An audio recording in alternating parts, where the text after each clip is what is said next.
اعوذ باللہ من الشیطان الرجیم نحمده ونصلي على رسوله الكريم اما بعد فاعوذ باللہ من الشیطان الرجیم بسم اللہ الرحمن الرحیم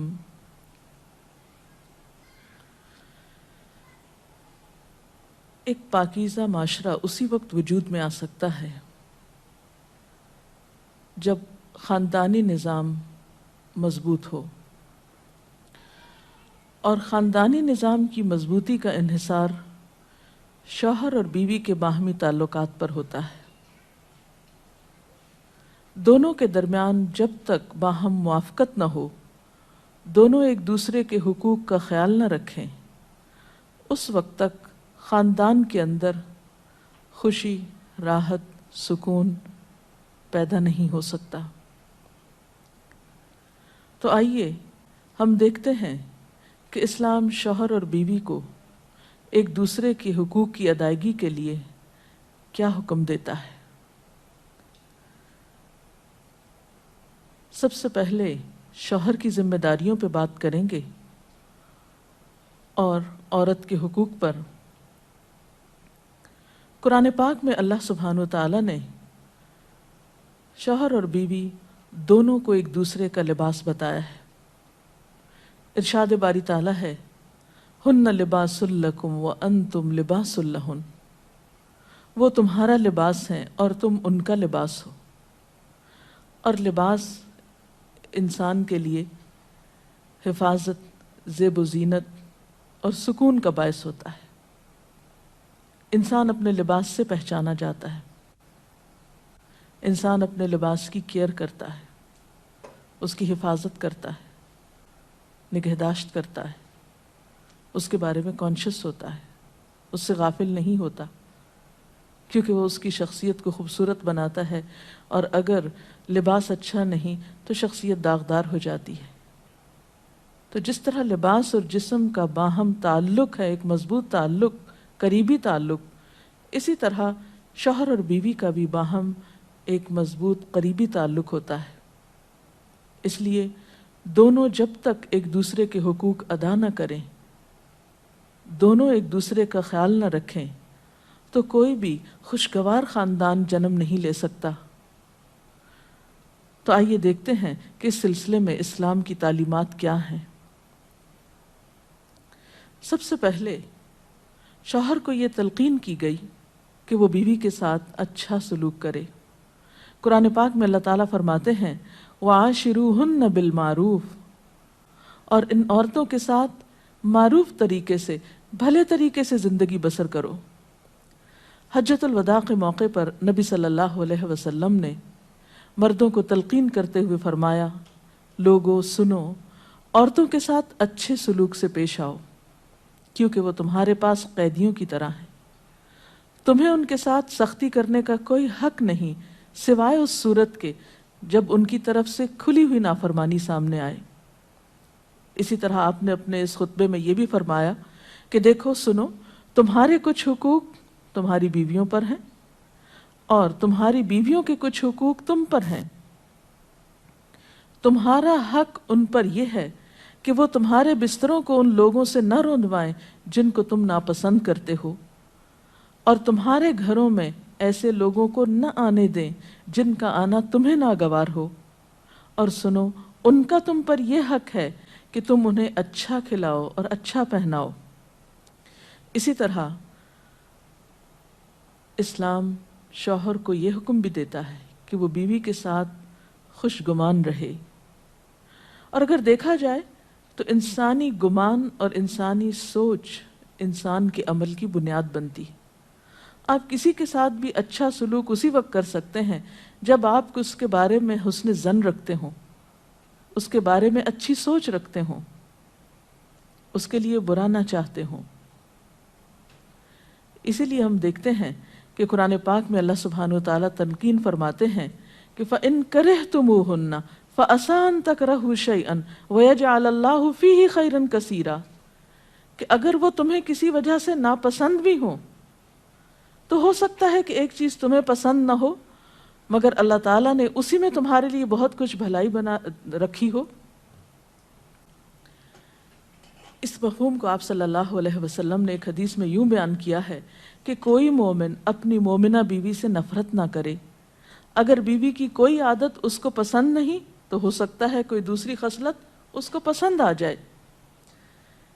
اسی طرح بیوی کے ساتھ عفو و درگزر کی روش اختیار کرنے کا بھی حکم دیا گیا ہے، کیونکہ گھر میں 100 معاملات ایسے ہو سکتے ہیں جن میں دونوں کو ایک دوسرے سے اختلاف ہو، یا ایک دوسرے کی کوئی بات ناپسند ہو، یا ایک دوسرے کی طرف سے کچھ زیادتی ہو۔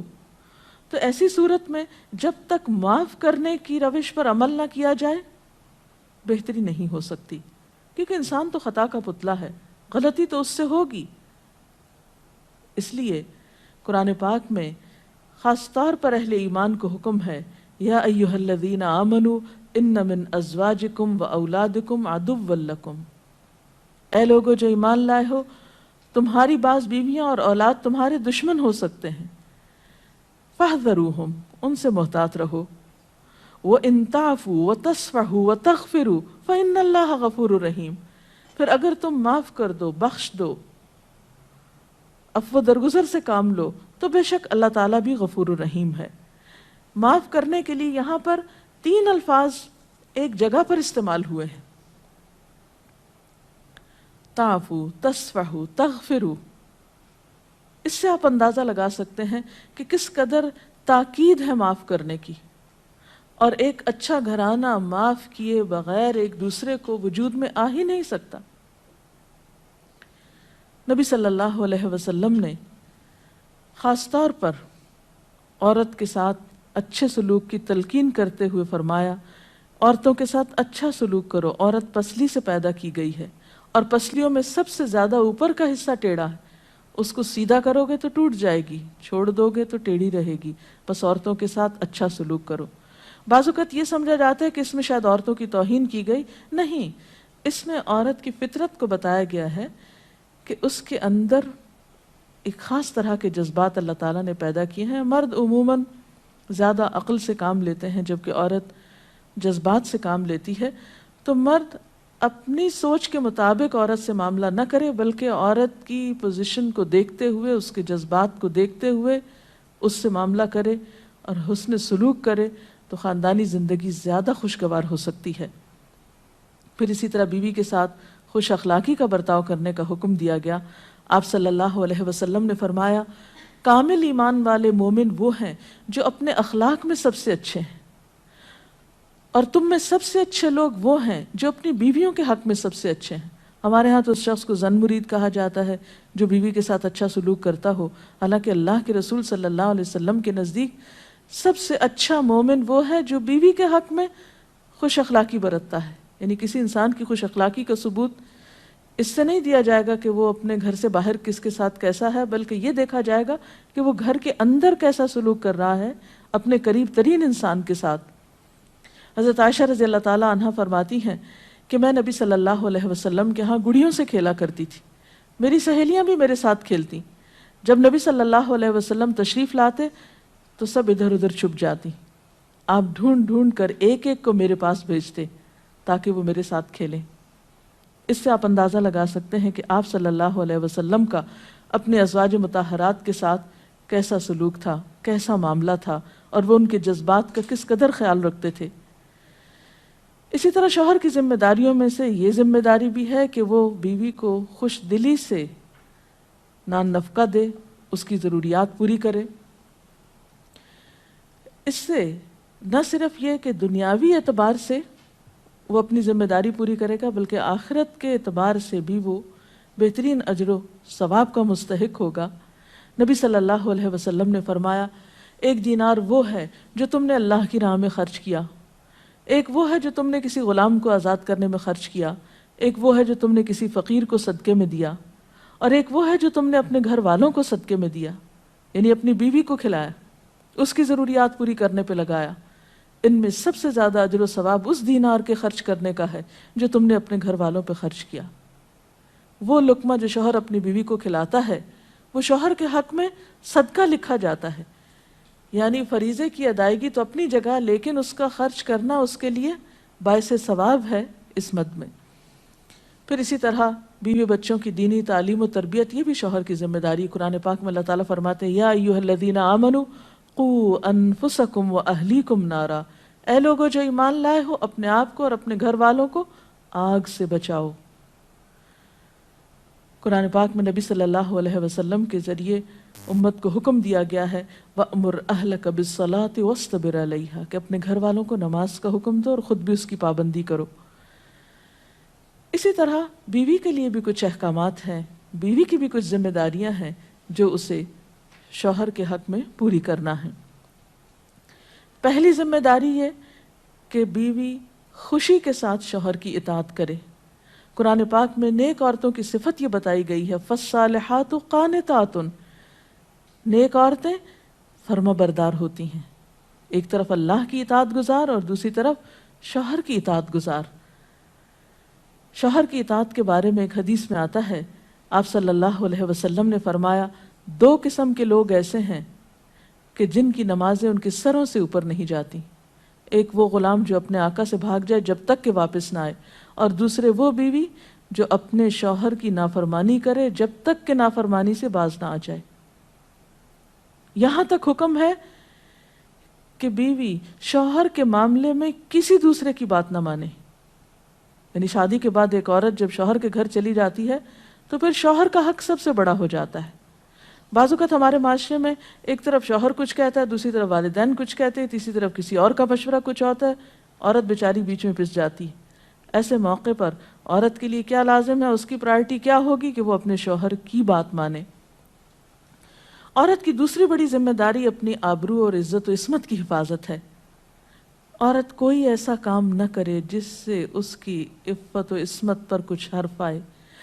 ازدواجی زندگی کی خوشی کا راز باہم ایک دوسرے پر اعتماد ہے. اگر کوئی بھی ایسا کام عورت کرتی ہے جس سے شوہر کے دل میں شک ہو جاتا ہے، اعتماد ختم ہو جاتا ہے، تو اس سے ازدواجی زندگی کی خوشیاں ختم ہو جاتی. یہ اعتماد بے حد ضروری ہے اور اس کے لیے اپنی عزت عصمت کی خصوصی حفاظت. نبی صلی اللہ علیہ وسلم نے فرمایا عورت جب 5 وقت کی نماز پڑھے، اپنی آبرو کی حفاظت کرے، اپنے شوہر کی فرما بردار رہے تو وہ جنت کے جس دروازے سے چاہے داخل ہو جائے. اسی لیے شوہر کی اجازت اور مرضی کے بغیر گھر سے بھی نہیں نکلنا چاہیے. حضرت معاذ بن جبل کہتے ہیں کہ نبی صلی اللہ علیہ وسلم نے فرمایا خدا پر ایمان رکھنے والی عورت کے لیے جائز نہیں کہ وہ اپنے شوہر کے گھر میں کسی ایسے کو آنے دے جس کا آنا شوہر کو پسند نہ ہو، اور وہ ایسی صورت میں گھر سے نکلے جب اس کا نکلنا شوہر کو پسند نہ ہو. اطاعت کے علاوہ شوہر کو خوش رکھنا یہ بھی بے حد ضروری ہے. نبی صلی اللہ علیہ وسلم نے فرمایا جس عورت نے اس حال میں انتقال کیا کہ اس کا شوہر اس سے خوش تھا تو وہ جنت میں داخل ہوگی. اور عموماً کسی کی خوشی کے لیے انسان اپنے جذبات کی قربانی دیتا ہے، بعض اوقات اپنی سوچ کی قربانی دیتا ہے، بعض اوقات اپنے کسی اور راحت و آرام کی قربانی دیتا ہے. تو ایک عورت جب اپنے شوہر کو خوش کرتی ہے تو جواباً اس کے لیے خوشی پلٹتی ہے. اس لیے گھریلو زندگی کی خوشی کا انحصار اسی بات پر ہے کہ دونوں ایک دوسرے کے لیے قربانی کے جذبات رکھتے ہوں، ایک دوسرے کے لیے رحمت اور ایک دوسرے کے لیے مودت کا ذریعہ ہوں. جیسا کہ قرآن پاک میں شادی کا مقصد ہی یہ بتایا گیا کہ دونوں کے درمیان باہم مودت اور رحمت کے جذبات ہوں، ایک دوسرے کے لیے سکون کا باعث ہوں، تاکہ انسانی زندگی بہترین طریقے پر رواں دواں رہے. اسی طرح شوہر سے محبت کا اظہار کرنا، اس کے ساتھ وفادار رہنا، اس کا احسان ماننا یہ بھی بے حد ضروری ہے. حضرت اسماء کہتی ہیں کہ ایک بار نبی صلی اللہ علیہ وسلم میرے پاس سے گزرے، میں اپنی سہیلیوں کے ساتھ تھی. آپ نے ہمیں سلام کیا اور ارشاد فرمایا تم پر جن کا احسان ہے ان کی ناشکری سے بچو.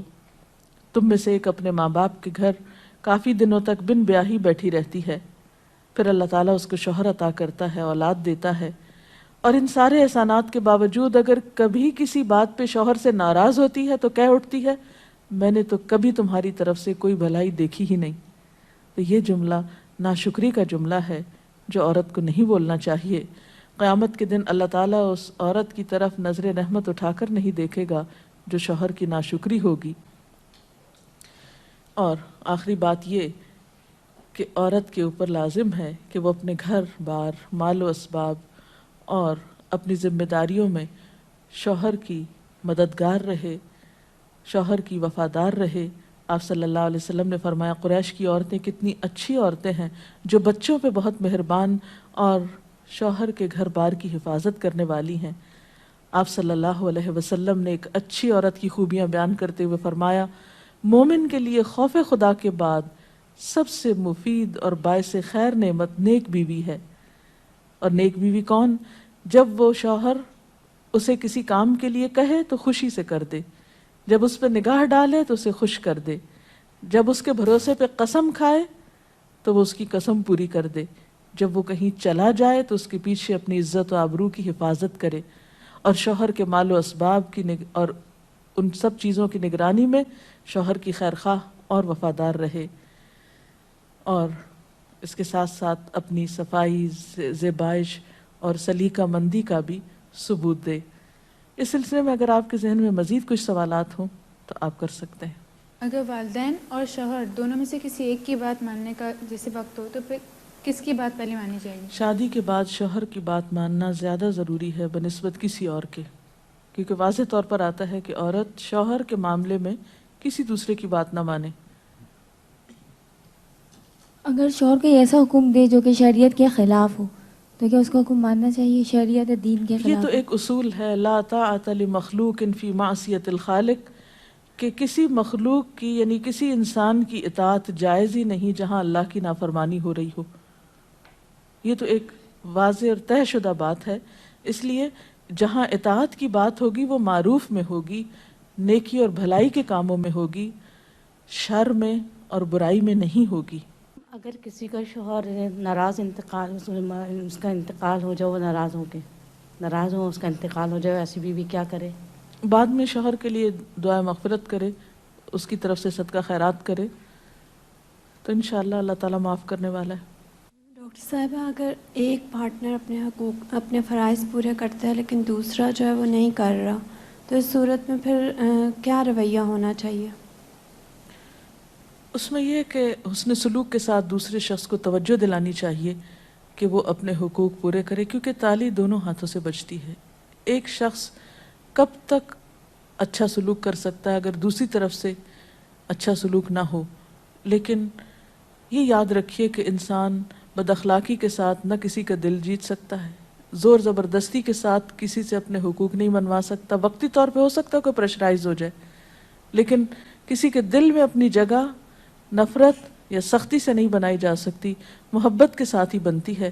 اس لیے صبر سے کام لینا چاہیے، اس معاملے میں جلد بازی نہیں کرنی چاہیے، اور دوسرے کو اپنے اخلاق کے ساتھ درست کرنے کی کوشش کرنی چاہیے، کیونکہ شوہر اور بیوی کا باہم تعلق جو ہے وہ بنیادی طور پر ہے ہی محبت کا تعلق۔ اگر شوہر دینی تعلیم کو اہمیت نہیں دیتا لیکن بیوی اسے حاصل کرنا چاہتی ہے تو ایسے میں بیوی کو کیا کرنا چاہیے؟ اب دیکھیے کہ دین کی تعلیم تو یہی ہے کہ طلب العلم فریضۃ علی کل مسلم، علم حاصل کرنا ہر مسلمان پر فرض ہے۔ اس میں جیسے مرد کا حق ہے علم حاصل کرنے کا، ایسا ہی عورت کا بھی حق ہے، کیونکہ علم کے بغیر تو زندگی اندھیر ہے، نہ انسان دنیا میں صحیح طور پر زندگی بسر کرتا ہے اور آخرت میں بھی وہ کیسے حساب کتاب دے سکتا ہے جب اس کو پتہ ہی نہیں کہ اس کی ذمہ داریاں کیا ہیں، اسے کیا کرنا چاہیے اور کیا نہیں کرنا چاہیے۔ تو اس لیے اسلام نے ایسے معاملے میں عورت کو حق دیا ہے کہ وہ اپنا حق لے سکتی ہے، یعنی اگر شوہر نہیں بھی راضی تو وہ دینی علم حاصل کر سکتی ہے جس پر اس کی دنیا اور آخرت کی فلاح کا انحصار ہے۔ اگر شوہر دوسری شادی کرنا چاہے اور اپنی پہلی بیوی سے اجازت لینا کیا اس پہ فرض ہے؟ نہیں، فرض نہیں۔ السلام علیکم میڈم جو نان نفقے کا ذکر کیا ہے نا کہ ذمہ داری شوہر پہ ہے، تو وہ جی ہاں، کس حد تک ذمہ دار ہے؟ مطلب کہاں تک دے سکتا ہے؟ کوئی لمٹ ہے اس کی کہ اتنا کماتا ہے تو اتنا دے سکتا ہے؟ نہیں، اصل میں اس میں کوئی حساب کتاب تو نہیں کیا گیا، ہر ایک کو اس کی حیثیت کے مطابق دینا ہوتا ہے۔ جو وسعت والا ہے وہ زیادہ خرچ کرے گا، جو کم حیثیت والا ہے وہ اپنی حیثیت کے مطابق کرے گا، لیکن بنیادی ضروریات بیوی بچوں کی پورا کرنا شوہر کی ذمہ داری ہے، جس میں تعلیم، رہائش، خوراک، لباس، دوا، علاج، معالجہ، یہ سب شوہر کی ذمہ داری۔ ڈاکٹر صاحب آپ نے کہا کہ یہ باہم اعتماد کا رشتہ ہے میاں بیوی کا۔ اب میاں تو بیوی پہ اعتماد کرتا ہے، اگر بیوی کو اس پہ نہیں اعتماد ہے کہ وہ کچھ چھپاتا ہے یا کچھ نہیں بتاتا ہے، تو بیوی کو کہاں تک اجازت ہے کہ وہ اس بات کو قریدے، اس سے پوچھے؟ میرا خیال ہے کہ بعض اوقات معاملات قریدنے سے اور زیادہ خراب ہوتے ہیں، اور بعض اوقات انسان بلا وجہ کسی وہم کا شکار ہوتا ہے، شیطان وسوسے سے ڈالتا ہے اور انسان کو غمگین اور پریشان رکھتا ہے۔ تو اس میں یہ ہے کہ انسان کو تجسس کرنے سے منع کیا گیا ہے، کیونکہ اس سے حاصل کچھ نہیں ہوتا، اور انسان کے ظاہر پر ہی معاملہ کرنا چاہیے اس سے۔